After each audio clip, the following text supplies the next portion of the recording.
everybody. It's Drummo, and I'm here with Bonnie Brindle. Hello.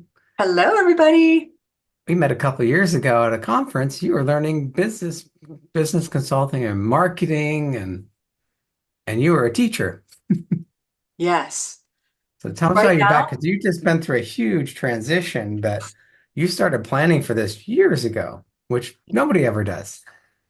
I did. I started planning for something back in 2005. What it's morphed into today, this many years later, is a bigger, more diverse, and certainly more technologically focused situation than I ever expected I would be in. But yes, I was a teacher.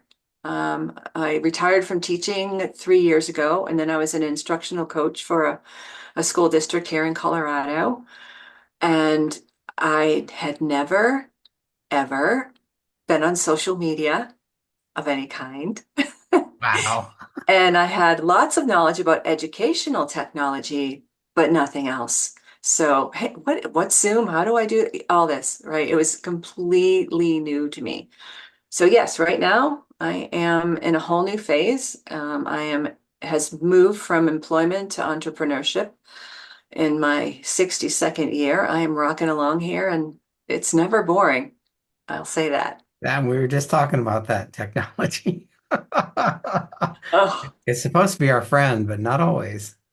not always. Boy, it can be really overwhelming to get started on it. Even just learning how to connect on, say, Facebook, LinkedIn, that's the type of thing, what type of things you write, how you try to build an audience. I mean, day one, I had zero experience. And like you said, a couple of years ago, I got into um, Gary Barnes' boot camp of business mastery to start learning how to do this. And complete neophyte walking in the room, brand new. No, Right. You like you're not afraid of this though. That's what I love watching you. You're like just move forward. thank you. I definitely chew a couple fingernails and I have shed a couple of tears to my husband along the route. However, every time I pick it up and step forward again. And when I need help, I reach out and ask for it because there are so many wonderful people in our business circles that have lots of talent and skills and who are willing to share. So reaching out and asking for help has really helped me get through those hard parts. But yes, that is, I would say, a characteristic of me as a human being. I'm a resilient person, which is why I'm doing the work that I'm doing based on where I came from and where I am now. Yeah, don't tell me I can't, because I will. That's what I love because you're not afraid to ask questions. I've worked with literally thousands of people over the years, and most of them are afraid to ask for help, or they're afraid if I ask this question, they'll think I'm stupid or I'm a beginner. And it's like, you got to ask questions. This is complicated stuff. It's very complicated stuff, and I'm super grateful to you specifically for all the questions you have answered for me. And everyone's a beginner somewhere, Yeah. somehow. Everything you do, you start doing from scratch, and you need to learn. And I guess that probably all the years that I taught middle school and interacted with parents, I kind of lost that fear of here I am, this is me. You can judge me as you wish, but I'm going to ask and I'm going to help you when you ask. And if we could all just kind of build up more of a connection and acceptance Yeah. and stay away from judgment of each other, my gosh, how much better things would be. And I find that in our business circle, the judgment is not there. The help and the support is. And creating groups around that, like the work that you're doing now, um, with where you're bringing men over 55 who are going through transitions together into a space where you can interact with each other. What could be better than that? Yeah. That's where things get solved and questions get answered. You're very lucky you stumbled across Gary Barnes because he's a great guy. He just attracts really helpful people that are willing to share. Because a lot of groups I've been in, they don't want to share. They won't tell you why they're doing well with a certain marketing campaign because they're afraid you'll steal it and take the business away from them. Mhm. Where Gary created this environment like, I'm here to help you, and everybody helps each other. They give, and you're very lucky, I have to say. I fully agree with that. And I was actually at a different business conference that he was not running.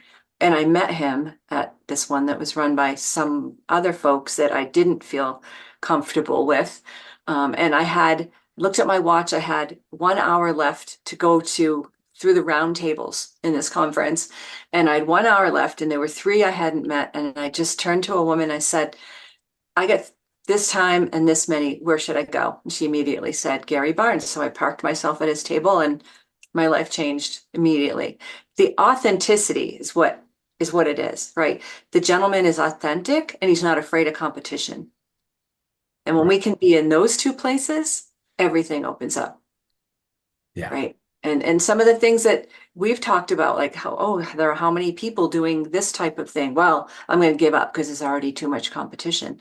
There's room for everybody, Yeah. and you kind of find your own twist on things, and there's enough for all of us, and helping each other out and being open and expressing what we need and being there when someone else is struggling. It lets all that other garbage go. It's just garbage. It's all trappings, all that stuff that we do to avoid looking stupid or feeling embarrassed or, being one up on somebody else. It's just junk. Right. Yeah, Dan Kennedy said it years ago. He's a famous marketer. The pie is big enough for everybody. You don't need to compete because even if you're doing the same service or selling the same product, people want to do business with you because of your personality or some connection you have with them. So if you just be yourself, people want to do business with you, attract the right people. Exactly. And that's one of the many things I've learned is that we'll all attract the audience that wants to be with us, and we don't need to worry about people who maybe bump up against us and move on elsewhere because we don't really have what it is that they're looking for. But the audience that's going to connect to us is there. Yeah. And we just need to recognize that. We're not going to hold everybody who comes toward us and to just have an open-handed feel about that, to just let that go. We're going to continue to attract the people who should be with us. We don't need a million clients. We only need a handful of people to work with. Absolutely. Yeah. Because I see these people, a lot of the marketing people, you see all these online ads, scale your business, 10x your business overnight. Like, why would I want to do that?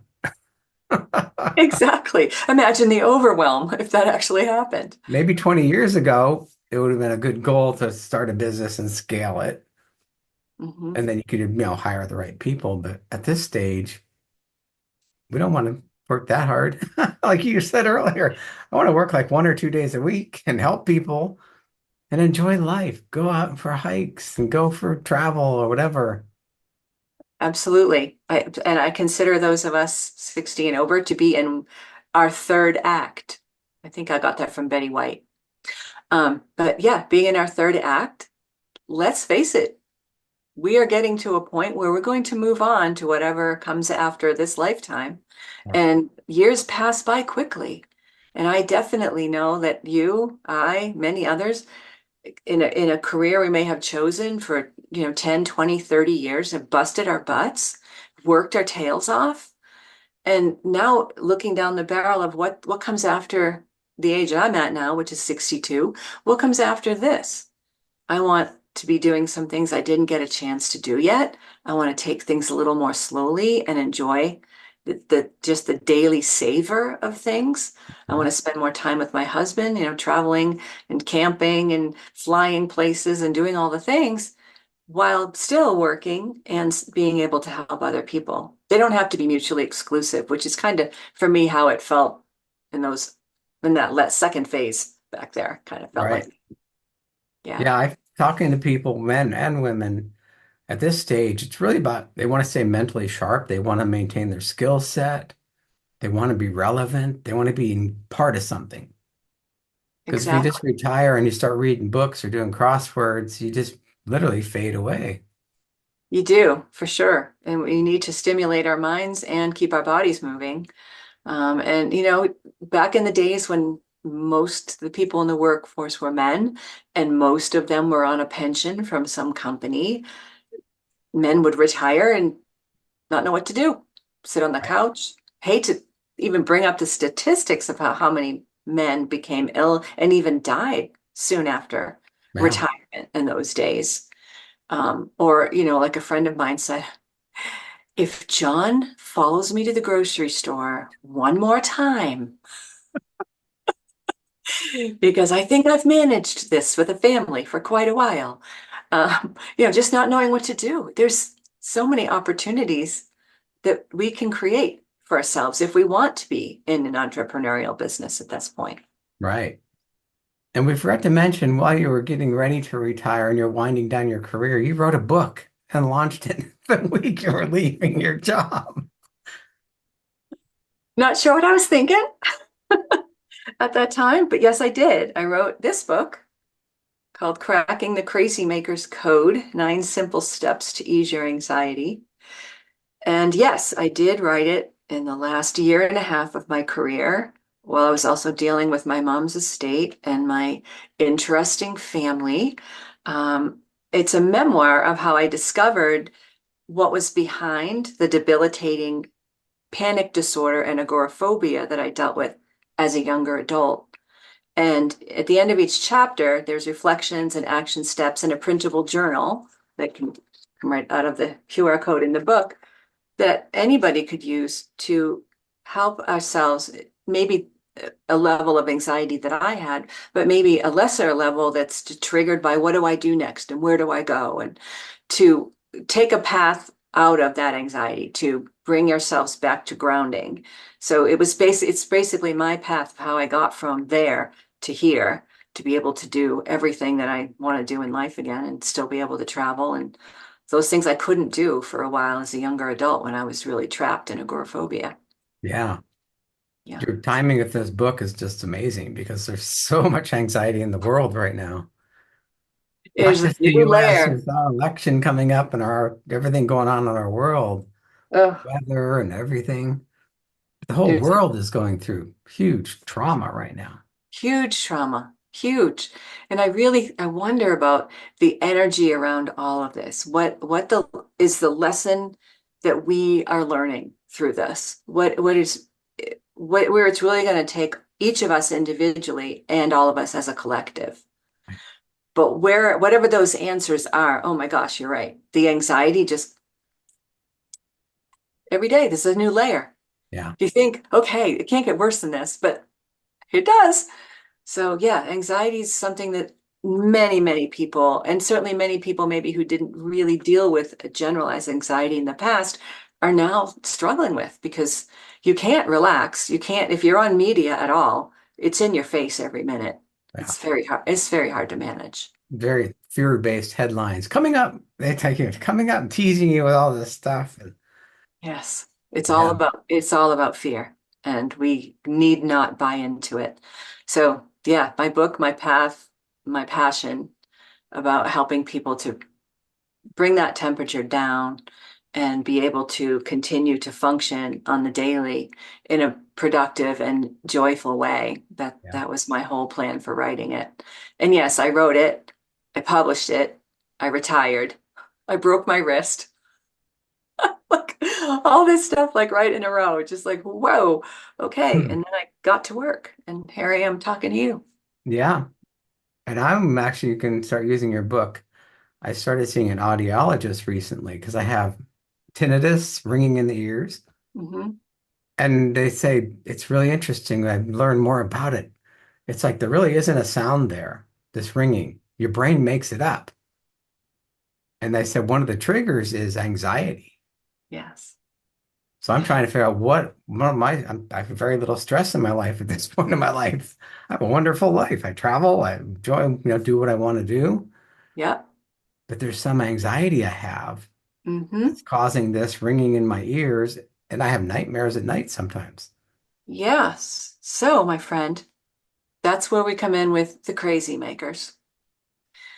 The crazy makers can be the people who raised us or with whom we have worked in the past or difficult relationships we've had. All of the energies of these things get blocked in us. And if we don't specifically use somatic and energetic coaching, therapies, etc., to remove them, They live inside of us and they keep little, like the little mind gremlins. They just, Yeah. right? So here you're going skiing and you're going to Italy and you're retired and life is great and your wife is cool, but we're still in here, right? And until we really address those, we can't really move forward. I was on a podcast recently about self-confidence, and I said, I am the step before your podcast. One cannot decide to have the self-confidence to do, you name it, before we get rid of some of this stuff that blocks us. Another crazy maker is generational inheritance. Think of what life was like maybe for our great grandparents. The things, the traumas, the difficulties, that gets passed on attitudinally and energetically to the next generation, and that gets passed on and that gets passed on. I remember one thing you told me that your mom said about skiing. You may want to share that again. Well, for me, I was like, you can't go skiing because you're going to break your leg. But my sisters, they said, you can't go skiing because you'll get pregnant. Because somebody in the bar will get you pregnant. Like, bar? The ski Right? area by our house didn't have a bar. It had one lift. Somebody else's anxiety unwound and spread over your parents. And Yeah. then it got passed to you. So it's funny now for us to look back at, gee, Ted, don't go skiing. You might bust your leg or you might get pregnant.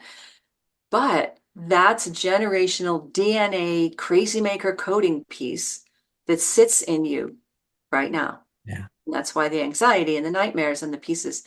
And then when you think of, serious things that have happened to all of us in our lives, if we don't address the energy that they build up, it comes out somewhere. Fighting with your spouse, drinking too much, being angry with your coworkers, getting fired, getting laid off. I mean, all the things, Yeah. right? And it is possible. As someone who has walked, believe me, I've walked the path from literally being stuck in my house. I couldn't go to a movie. I couldn't go to the grocery store. Couldn't get on a train. Couldn't fly anywhere. All of that was just stuck energy. Wow. Anxiety is just blocked energy. And as I have found the ways out of that and released it, everything changed. I can do all those things now. And do I ever not get anxious? No, I'm super sensitive. My mind is, going all the time. That's just the part of who I am. Yeah. But I know how to manage that and release when things get blocked. I know who to go to and where to get the help. So your tinnitus, right? It's not your sound. You're right. It's not your ears. It's the that's Yeah. still going on in there. Mm. So when did you how many years did you live with this anxiety and before you kind of say, I got to fix this? Or how did you start fixing it? What was the trigger that made you aware that, hey, there is a fix for this? Oh, okay. Fortunately, I've been connected to animals and nature on some level my whole life.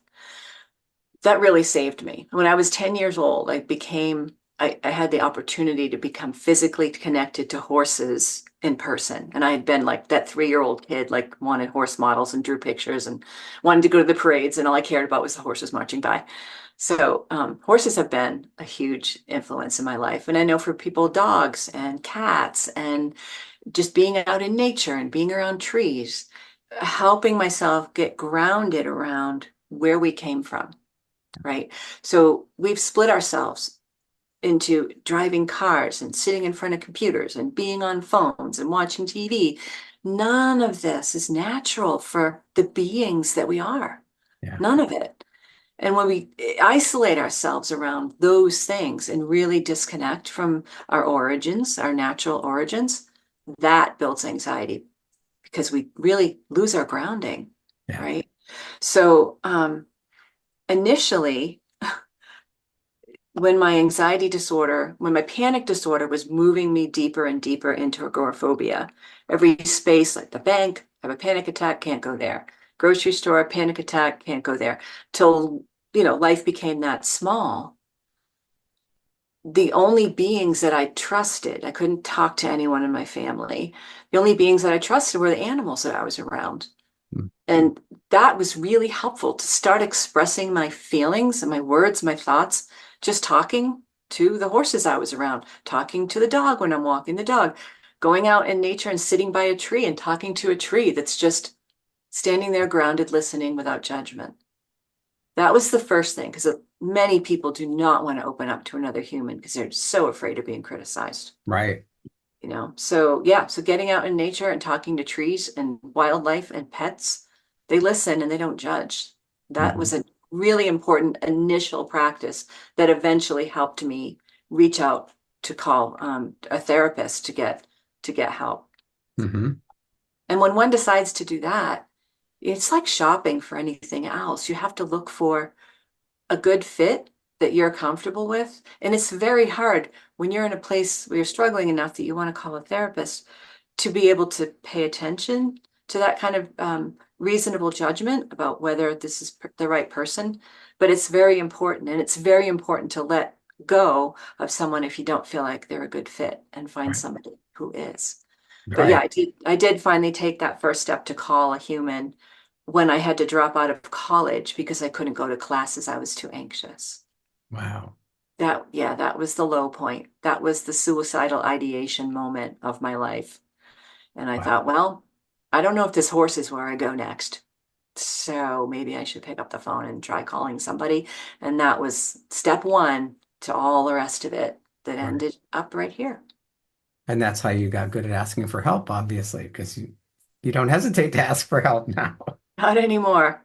Not anymore. And not in the third act. I mean, it's the same thing with people always say, often say, well, now that I'm in my 60s, I'm going to tell you exactly what I think. I ain't going to worry about it. Mm. It's that kind of feeling too, right? I don't have time to waste.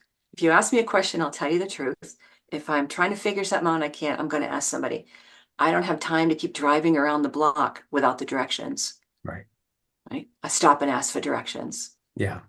Yeah. But you need to have surround yourself with people you can trust to give you the right answers too. Because there's so many people giving advice now. It's like, what qualifies you to say that?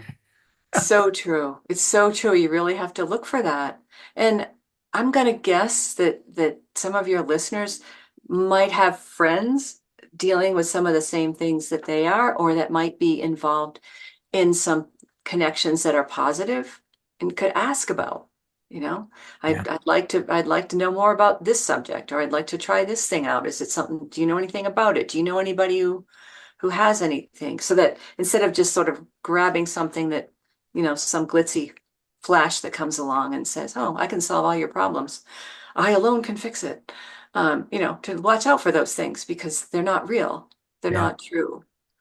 But yet, as you said earlier, I feel really blessed to have joined, as far as the business boot camp and the humanity of Gary Barnes International Group, because his authenticity and his complete lack of fear of competition, or being judged or whatever, attracts other people who live in the same sphere. So every single person I've met, including you, through that situation has been just a joy in my life, and someone that I absolutely feel comfortable being myself with. It's pretty special. Yeah. When you have to be authentic too. You can't just when I first started learning internet marketing 20 years ago, I said create this fictitious character and be that person. Like, why would I want to be someone different? I'm trying to be a coach. I can't make up this character. Wow, that was really That was the the advice they were giving in their high-end coaching programs. wow. It's enough work being me, never mind trying to create another me. Right. Like, wow. Yeah. Yeah. There's a lot of people out there willing to take your money and giving you really bad advice. For sure. For sure. And it just dawned on me, one of the places that I have found others' authenticity is, and I know not a lot of people get the opportunity to write a book. True. There are some good articles too that can be found, but to look for somebody who writes authentically about a subject that you might be interested in Yeah. can really be helpful. Because again, harkening back to Gary, at that other person's conference that I met him, he was selling some of his books. And I picked up one of his books and read about how open he was about his diagnosis of multiple sclerosis, which I think was like 37 years ago now, and he's still with us doing his thing, which Oh, hello. Right. It's amazing. But I read his book and it really and it inspired me to finish this one and to tell the absolute truth about my own situation because he was so open and authentic in that writing. So I think also maybe looking at people's writing when there's an opportunity to do that could help you. Yeah. Um, yeah, see the authenticity. Yeah. So what do you see with your business? What are you going to be doing for the next year in your business? Like, tell us about your business, who you're going to help. Obviously, you're going to be helping people. Well, I'm working on my clone. You need 10 of them. We'll start with that. Yes, but so I am. I've written a book, and now I have a couple of book signings coming up. One I'm super excited about here in Lafayette, Colorado, with an independent, woman-owned bookstore that's featuring local authors. So that's super fun. And then Barnes and Noble is in my sights beyond there. So I'm putting out the book that so people who can, some people are going to want to work on their own and not necessarily interact directly with me or people like me. Yeah. So there is definitely a path to take to start to go forward just from the 14.95 book on Amazon, Barnes and Noble, and Goodreads. And the ebook is available right now. And I'm working on Audible next week. Cool. Yeah, so I'm excited about that. And then I've also created, I'm a therapist, as you mentioned earlier. So I do individual therapy, and anyone can find me on my website, which is just my name, bonniebrindle.com. Super easy. I also write a newsletter bi-monthly about some of these subjects and just things that connect on the daily for me Yeah. that I put out there. And then I've started the Anxiety Avenger Alliance community, which is an online twice a month live call with me and the opportunity to email during the month with questions and stuff that maybe we would look at on the next time. But for anybody dealing with any level of anxiety that just wants to come together in a group, and I know, because I know when my therapist years ago suggested that I join a group of people with anxiety, and I said, oh, hell no, I'm not doing that. I'm not talking in front of those people. Are you crazy? Right. Well, I did, and I was, and it was fine. And it ended up really helping me a lot to be with other people struggling in similar ways and just be able to talk about it, problem solve, work on strategies. So I've created that community online every second and fourth Thursday. And I put a free gift of 30 days for it on my website. So anybody can try it. And if they don't want it, they can just walk away, no obligation. Mhm. And I'm charging only $17 a month for 2024 for anybody to join it. Wow. I want to help people. Yeah. I want to help people. And then the other end is the speaking engagements with groups and organizations and teams Mhm. to help people also take these steps to clear the path, clear the blocks, so that leadership and forwardness and happiness can actually take root instead of trying to make that happen while we're still struggling with so many things. Yeah. I love what you're doing. Thank you. Really good stuff. Now that I have anxiety that I didn't know about, now I have to figure out what's causing it. So I'll be hanging around you quite a bit.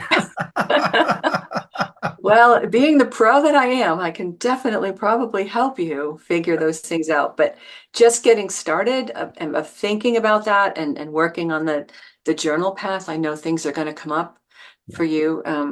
As I said at the end of each chapter, I ask some really direct questions about things that you might want to think about. Do you have a second for me to read a couple from the very beginning? Sure. Okay, so I'll just go to the end of the first chapter. And this one is really focused on family. I know that crazy making situation doesn't always come from family for people, but even if it's not the family that raised you, again, the generational inheritance stuff, it's there for all of us. But at the end of the first chapter, I have reflections, questions, a mantra, and then the action steps in the journal. So here's the questions.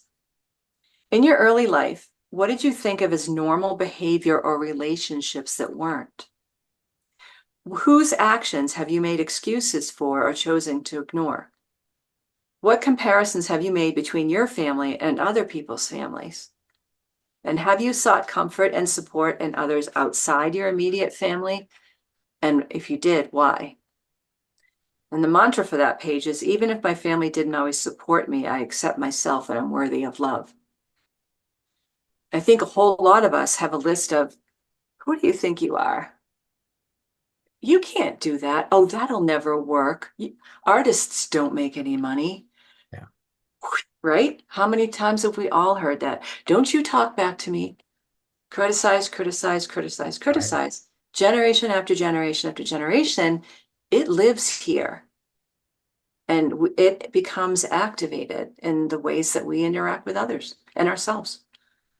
But it can be unblocked. I'm living proof of that. Very cool. I just Thanks. think of all the things you think, oh, our family was normal, blah, blah, blah. And then you look back, it's like, well, that's why I have these problems. Yeah. Self-doubt. Yes, right? Self-doubt. How could you not have self-doubt if one thing that your parents said to you, just one, indicates to me that other things were said?